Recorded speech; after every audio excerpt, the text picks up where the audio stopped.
ሃሌሉያ ሰላም ይብዛላችሁ ቅዱሳን። ዛሬ ሰንበት እሁድ ነው።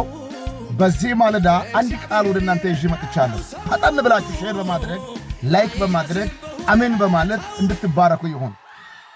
ሐዋርያት ሥራ ምዕራፍ 12 ከቁጥር 11 ላይ እንደዚህ የሚል ቃል አለ። ጴጥሮስም ወደ ልቡ ተመልሶ ጌታ መልአኩን ልኮ ከሄሮድስ እጅና የአይሁድ ሕዝብ ይጠብቁ ከነበረው ሁሉ እንደ አዳነ አሁን በእውነት አወቂው አለ። ሄሮድስ ነገ ሊገለው ከተዘጋጀበትና የአይሁድ ልጆች ሰው ሁሉ ነገ ፒተር ይሞታል ብሎ ከሚጠብቁበት ከተዘጋጀው ግብዣ መልአኩን ልኮ እንዳዳነ አሁን አስተዋልኩት፣ አወቅኩት አለ። አንድ መልእክት አለ። የተዘጋጀብሽ ምንድን ነው? የተዘጋጀብህ ምንድን ነው? ጠላት ነገ ውርደት አዘጋጅቷል፣ ሞት አዘጋጅቷል፣ ኪሳራ አዘጋጅቷል። ከፍተኛ የሆነ በፍርድ ቤት ቀጠሮ አለሽ። ነገ ሰኞ፣ ነገ ምን ቀጠሮ አለ? በተለያዩ ኬዝ ውስጥ ያላችሁ ሰዎች መልእክት አለ።